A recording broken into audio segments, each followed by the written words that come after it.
There is a title in history more dangerous than gladiator, more dangerous than legionary, more dangerous than slave. That title is Emperor of Rome.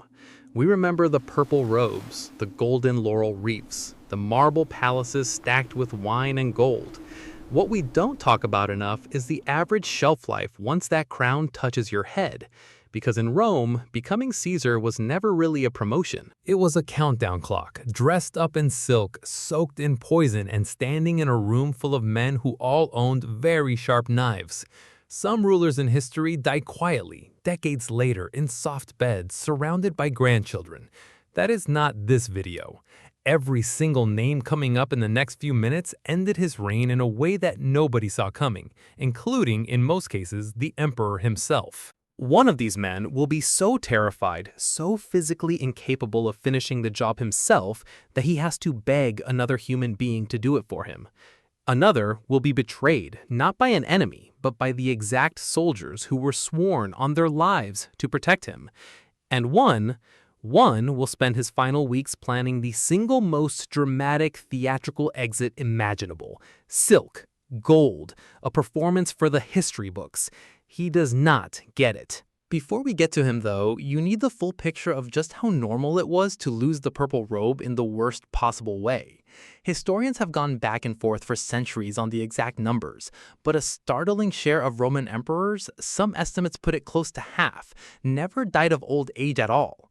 Assassination, forced suicide, execution disguised as accidents. The palace was less a home and more a waiting room, and everyone inside it, including the man wearing the crown, knew the appointment could be called at any moment. Stick with me until the end, because that last death is the strangest one on this entire list, and it involves a location so undignified, so far from the theatrical exit he was hoping for, that historians still can't help but bring it up 2,000 years later. The palace was less a home and more a waiting room, and everyone inside it, including the man wearing the crown, knew the appointment could be called at any moment. Stick with me until the end, because that last death is the strangest one on this entire list, and it involves a location so undignified, so far from the theatrical exit he was hoping for, that historians still can't help but bring it up 2,000 years later. Let's start with a man who genuinely, sincerely believed he was the greatest artist Rome had ever produced. Every legend needs a beginning, and this one belongs to a man who never even wanted to rule in the first place. Not really. He wanted an audience. Nero did not see himself as a ruler first. He saw himself as a poet, a musician, an actor forced by circumstance to also run an empire on the side. In his mind, Rome wasn't a territory to govern, it was a stage to perform on, and he expected applause. The Senate disagreed with his reviews rather violently. They declared him a public enemy of Rome, which meant the legions that once obeyed his every word were now hunting him instead. So Nero ran.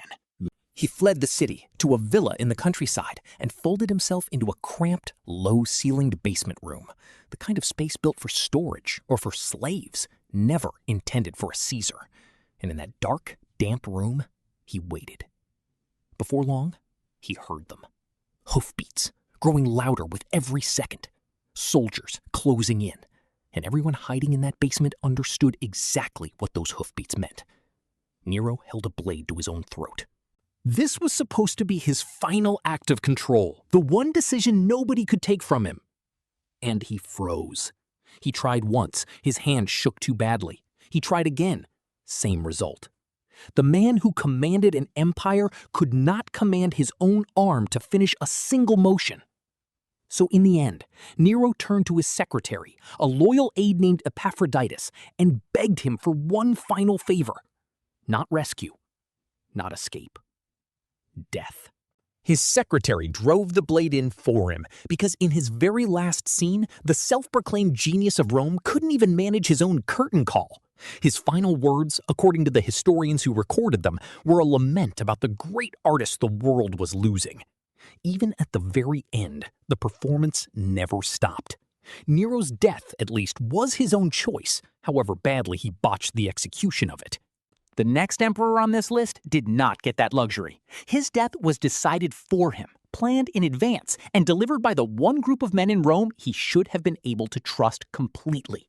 If Nero's death was pitiful, Caligula's was engineered, methodical, and carried out by men who were never supposed to be his enemies.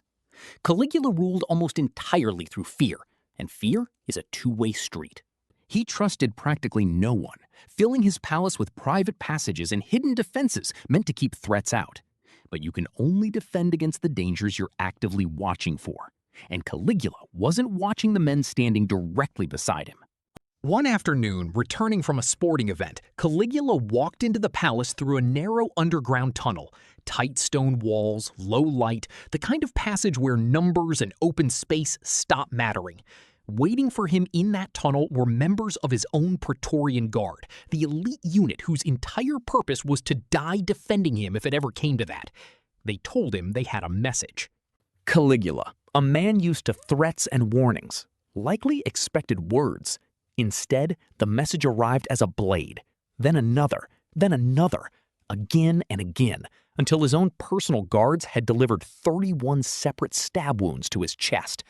The soldiers built specifically to shield an emperor from harm became the instrument that ended him, and it's proof of something Rome never fully learned. Wearing the crown didn't guarantee protection. In the wrong room, it guaranteed the opposite. The Senate, when they heard the news, reportedly celebrated in the streets. That should tell you everything about how loved this particular emperor actually was. Fear and betrayal built the last two deaths. The next one adds a third ingredient to the recipe. Vanity so enormous, it made the man wearing it easy to kill. Commodus took ego somewhere Rome had genuinely never seen before. Being emperor wasn't enough for him. He wanted the empire to believe he was the literal reincarnation of Hercules. And he acted the part, fighting in the arena as a gladiator himself while quietly rigging every single match in his own favor. Rome grew exhausted by his cruelty long before Commodus ever grew tired of his own reflection. The first serious attempt on his life came through food, a plate of beef laced with poison by people close enough to reach his table. It should have worked perfectly. It didn't. Commodus vomited violently and survived, then retreated to recover in what he assumed was the one truly safe room in the palace, his own private bath.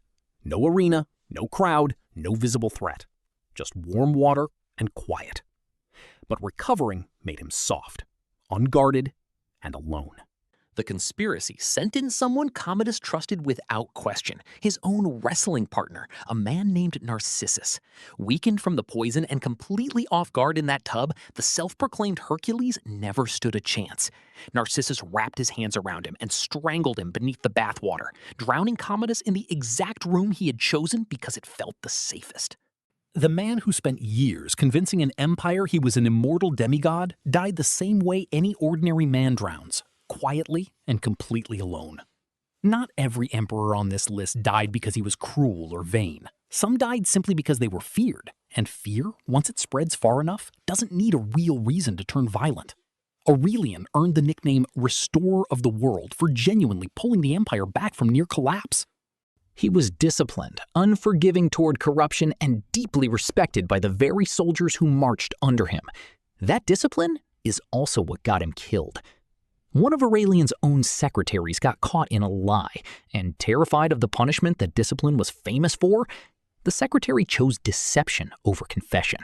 He forged a document, a fake list of officers Aurelian had supposedly marked for execution, and made absolutely sure those named officers saw it with their own eyes.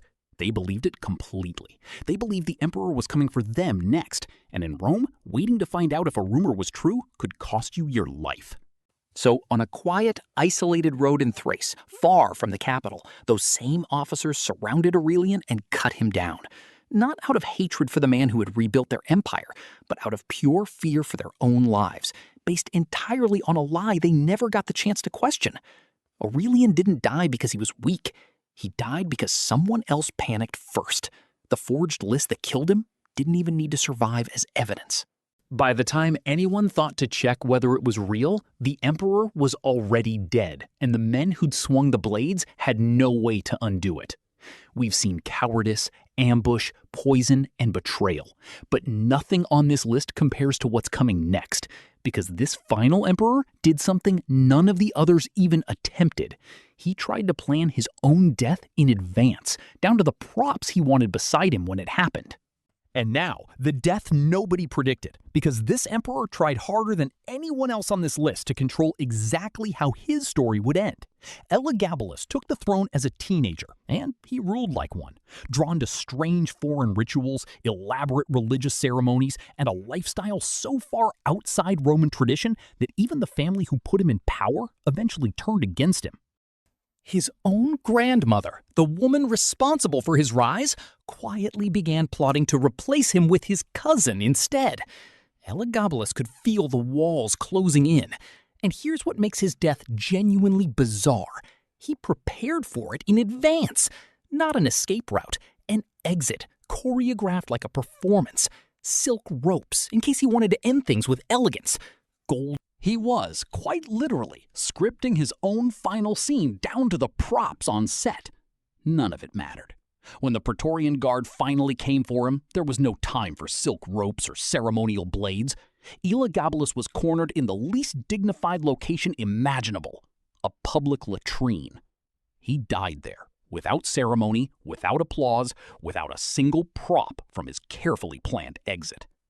And in one final insult, his body received no funeral, no tomb, nothing. It was thrown straight into the Tiber River, discarded like refuse, carried away by the same water that swept out the sewage of the city he once ruled. Even his name was targeted after death. The Senate did everything in its power to erase him from official memory, as if a bad enough ending could be scrubbed from history entirely. It couldn't. Here we are, 2,000 years later, still talking about it. The boy who tried to design the most dramatic death in Roman history ended up with the least dramatic ending of any emperor on this list. 5 emperors, 5 completely different downfalls. A blade forced into a coward's throat by his own secretary. 31 stab wounds delivered in a dark stone tunnel. A murder disguised as quiet recovery in a warm bath. A betrayal built entirely on a forged piece of paper, and a teenager who planned every detail of his death, only to be thrown into a river like garbage instead. If there's a single lesson buried underneath all that marble and blood, it's this. In Rome, the throne never protected the man sitting on it. It just made him a bigger, more visible target.